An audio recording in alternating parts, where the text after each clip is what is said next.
Halo semuanya, adakah anda masih lagi kencing berdiri? Masih? Lemah bro. Seharusnya duduk bro, duduk. Barulah Ray. Adakah anda tahu bahawa kebaikan dengan kencing secara duduk adalah ia dapat menyihatkan pundi kencing anda dan paling penting adalah dapat meningkatkan prestasi yang ramai pria di luar sana sukar untuk kecapi. Hari ini saya akan merekap kembali sebuah filem yang bergenre seram yang bertajuk Demon 2 yang diliris pada tahun 1986 dan diarahkan oleh Lamberto Bava, di mana filem ini sekaligus merupakan kesinambungan dari kisah sebelumnya yang telah saya kongsikan, iaitu filem Demon yang diliris pada tahun 1985. Adakah anda sudah menonton filem sebelumnya? Baik tonton dahulu sebelum memahami isi cerita yang akan saya kongsikan sekejap nanti. Filem ini mengisahkan tentang sekumpulan anak muda yang mengadakan parti hari jadi atau hari lahir di sebuah apartmen mewah yang telah diganggu ataupun secara tidak sengaja diganggu oleh iblis yang sama dari filem sebelumnya, iaitu Demon lah. Cuma yang kali ini iblisnya lebih mengganaskan gitu. Filem ini juga termasuk dalam filem seram yang dahulunya bukan sahaja telah berjaya membuatkan semua bulu yang tumbuh pada badan saya merinding. Bahkan ibu kucing yang sedang menyusukan anak yang duduk di sebelah.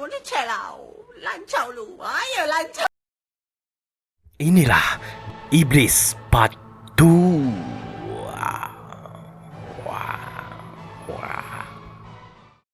Filem ini diawali dengan menampakkan seorang lelaki yang sedang menyiapkan sebiji kek dan di situ tertulis nama seseorang yang bernama Sally. Scene pun bertukar dan memperlihatkan seorang pemuda yang sedang berjalan memasuki sebuah apartmen. Pemuda ini bernama Josh. Di situ dia terlihat sedang menunggu lift dengan seorang wanita yang tak diketahui namanya. Di sini mereka berdua terpaksa menunggu lama di luar lift kerana ada sekumpulan remaja yang sedang bermain dengan lift dari dalam. Ialah seperti vandalisme begitu. Tapi kelakuan mereka itu telah dihentikan oleh seorang penjaga atau kita boleh sebut sebagai Pak Gad sahaja. Ini adalah Hannah.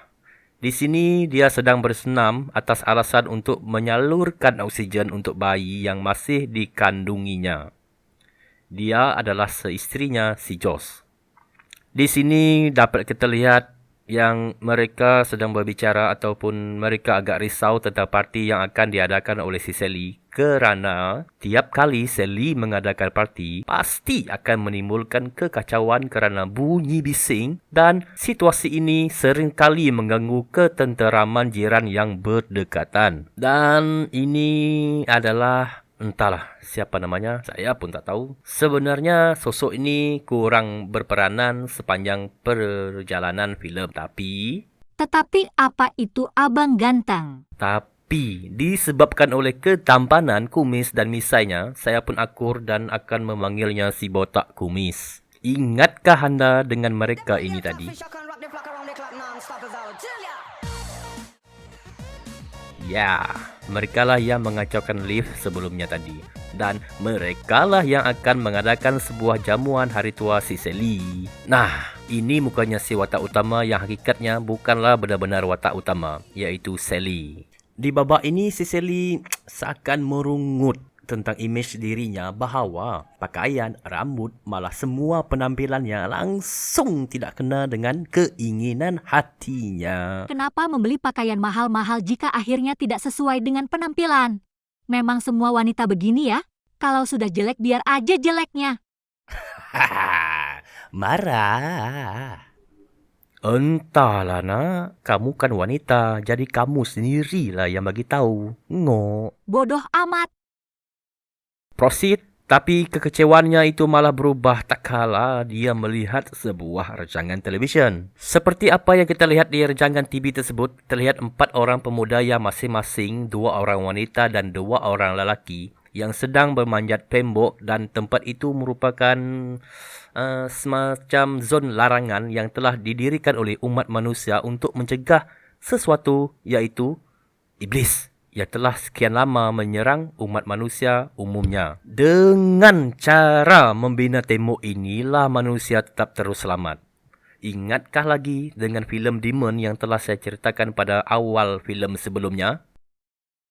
Yes, sir. Tempat tersebut telah menyebabkan hampir semua umat manusia yang ada pada masa itu telah terjangkiti atau dijangkiti oleh wabah para iblis. Dengan kata lain, tempat itu tersebut adalah awalnya semua kejadian. Mereka pun terus berjalan dan berjalan sehingga salah seorang dari mereka menemukan objek pelik seperti benda tajam yang ternyata objek tersebut adalah kuku para iblis yang sudah lama mati. Mereka berencana untuk membawa balik kuku tersebut atas alasan harganya tersangatlah mahal di pasaran. Sebarang rare ni bos. Siapa yang tak mau?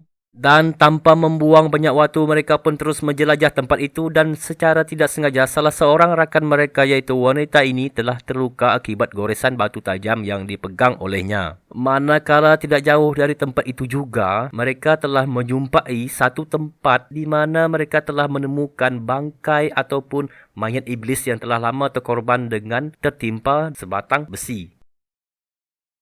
Dengan perasaan yang penuh gembira dan excited, mereka pun berniat untuk menangkap gambar untuk dijadikan kenang-kenangan sekaligus ditunjukkan kepada masyarakat umumnya.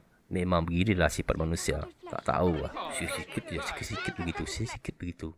Sedang asyik berfokus pada kamera, wanita ini tidak sedar bahawa titisan demi titisan darah yang keluar dari tangan dia telah menetes tepat jatuh di mulut iblis yang terbaring di bawah dia.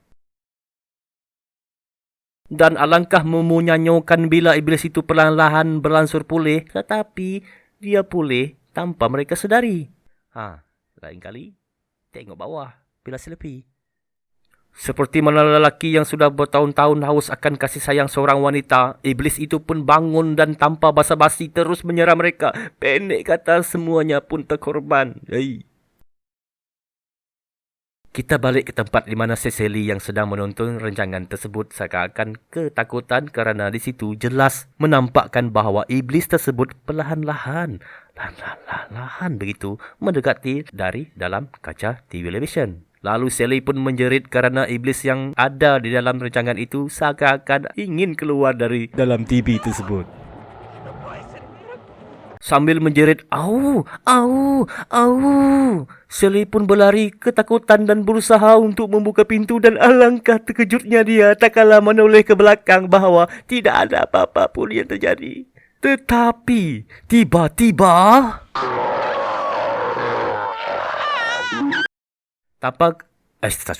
Tanpa kawan-kawannya menyedari apa yang telah terjadi, mereka pun memanggil Sally untuk keluar kerana jamuan hari lahirnya atau hari tuanya sebentar lagi akan bermula. Sally pun membuka pintu dan keluar lalu perlahan-lahan dia berjalan mendekati kek partinya dan terus meniup lilin dengan keadaan yang memaksakan. Memaksakan yang macam mana itu abang ganteng? Macam memaksa diri kita untuk disayangi tetapi malah orang itu tidak menyayangi? Aduh, sungguh menyakitkan. Hampir-hampirlah begitu. Tetapi kesakitan yang dia alami oleh Sally lebih parah bila dia menahan diri, lalu meraung kesakitan dan terus memegang tangan salah seorang rakannya yang berdiri di sebelahnya. Di sini, kawannya terlihat sedang menahan kesakitan dan ketakutan bila melihat perubahan pada si Sally. Dan ini telah membuktikan bahawa si Sally telah menjadi sosok iblis sepenuh masa. Kau itu pada mak pasti bayi tini kau memang beranak dalam longkang mangkuk yang beranak dalam jalan. Dan disinilah bermulanya aksi yang mendemenkan terjadi. Pendek cerita, semua yang ada di bilik itu pun terkorban semuanya. Tidak cukup dengan itu, si iblis Sally pun mengeluarkan semacam cairan darah yang bertindak atau berinteraksi seperti asid. Lalu darah itu pun menyerap ke setiap tingkat bawah bangunan sehingga menyebabkan orang yang terkena darah tersebut akan ikut serta menjadi iblis.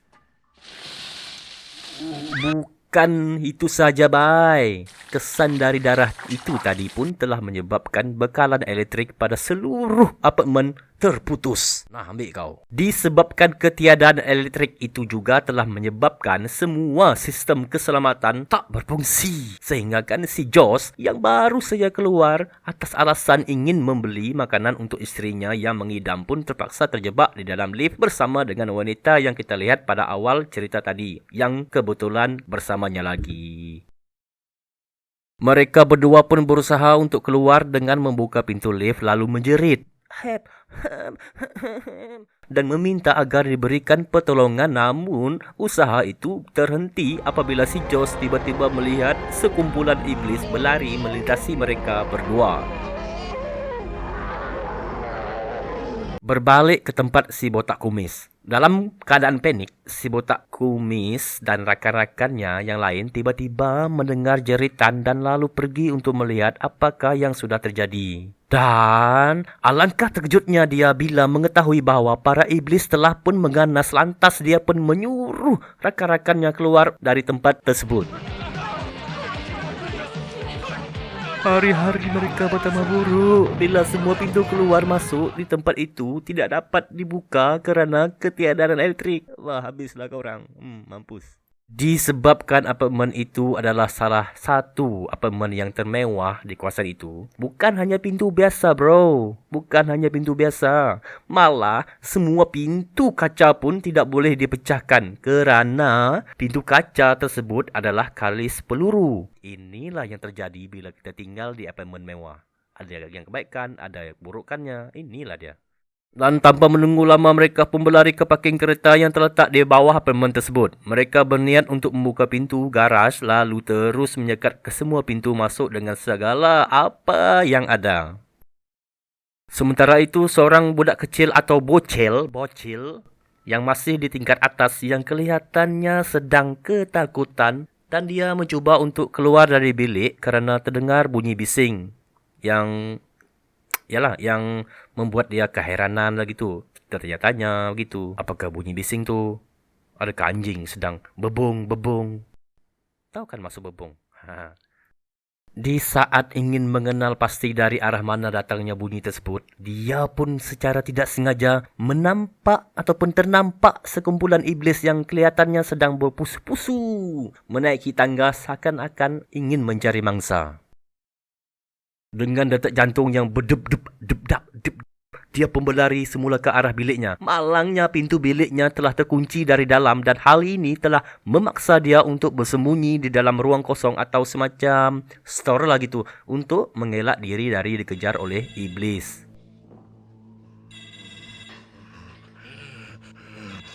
Namun, nasibnya bertambah buruk apabila dia terkena titisan darah iblis yang betul-betul tepat menetes di atas bahunya.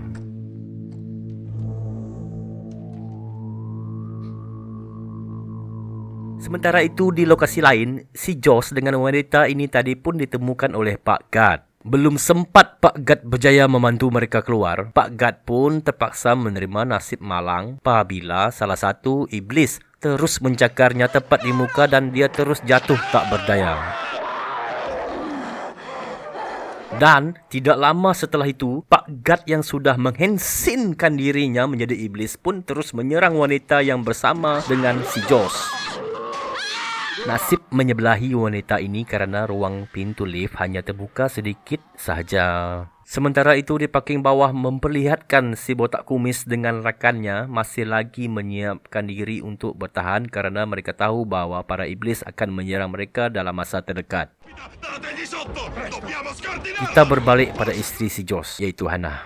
Di sini Hannah yang sedang ketakutan telah mendengar suara budak, bocil, sedang menangis meminta pertolongan di sebalik pintu depan rumahnya.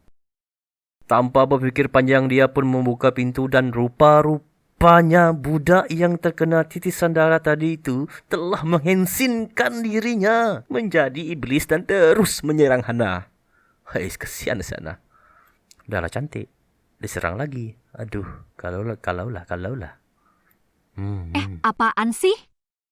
Kalaulah apa itu abang? Kalau Bulan bisa ngomong, aku pastinya tidak bohong. Apa gitu? Dasar buaya. Kenapaan sih? Tiba-tiba. Lanjut. Dengan berbekalkan beberapa adegan kejar-mengejar dan serang-menyerang, tiba-tiba si budak kecil itu tadi pun menahan perutnya dan terus terbaring jatuh ke lantai. Dan alangkah dahsyatnya bila tiba-tiba semacam ada makhluk yang lebih mengibliskan telah keluar dari perutnya. Dan dengan penuh keiblisannya itu, makhluk itu pun mencuba untuk menyerang si Hannah. Akhir cerita, setelah menyaksikan beberapa pergelutan antara mereka, akhirnya makhluk itu pun berjaya dibunuh dengan berkat pertolongan dari si Josh yang tepat sampai pada masanya. Taik harum betul lah. Kok bisa si George tiba-tiba datang? Bukankah George masih terperangkap di dalam lift? Lalu di mana wanita yang bersamanya tadi? Janganlah marah. Sebenarnya Josh berjaya keluar dengan cara memanjat tali lift. Wanita tadi itu ditinggalkan oleh si Josh karena dia sempat terkena jangkitan. Dalam situasi tersebut, Josh telah pun membunuh wanita itu. Lalu tinggallah si Josh seorang. Gitu. Oke bang, sila teruskan. Berbalik semula dengan keadaan mereka yang berada di parking kereta. Di sini mereka semua bersedia untuk bertahan dengan serangan sekumpulan iblis. Adegan di sini telah menyaksikan sekumpulan iblis telah berjaya memecah masuk lalu menyerang mereka. Dipendekkan cerita, semua dari mereka telah pun terkorban yang hanya meninggalkan seorang saja yang terselamat berkat dari usaha bapanya yang sanggup berkorban. Inilah orangnya. Pada masa yang sama juga, si Josh dengan Hannah mencoba untuk keluar dari apartmen dengan cara pergi ke bumbung atas apartmen kerana disitulah satu-satunya tempat yang boleh melarikan diri dengan cara menuruni bangunan dengan menggunakan tali.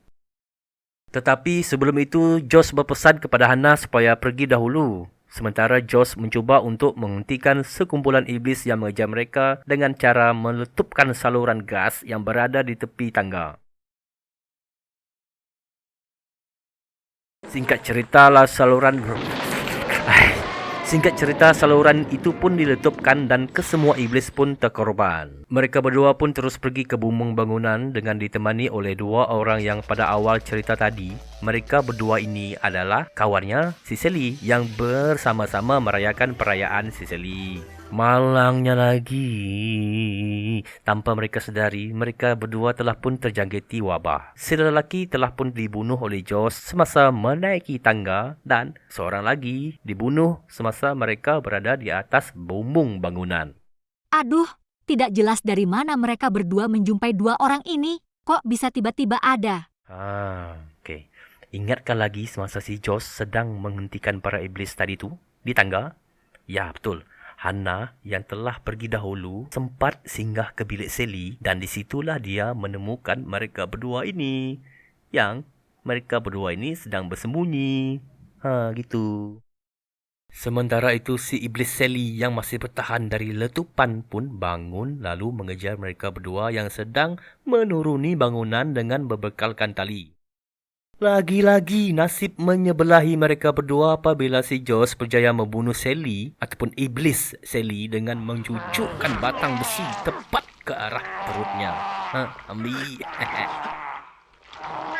Dipendekkan cerita, setibanya mereka di satu tempat, iaitu semacam studio yang bersebelahan dengan bangunan apartmen, Hannah pun mengatakan bahawa dia hampir-hampir ingin bersalin.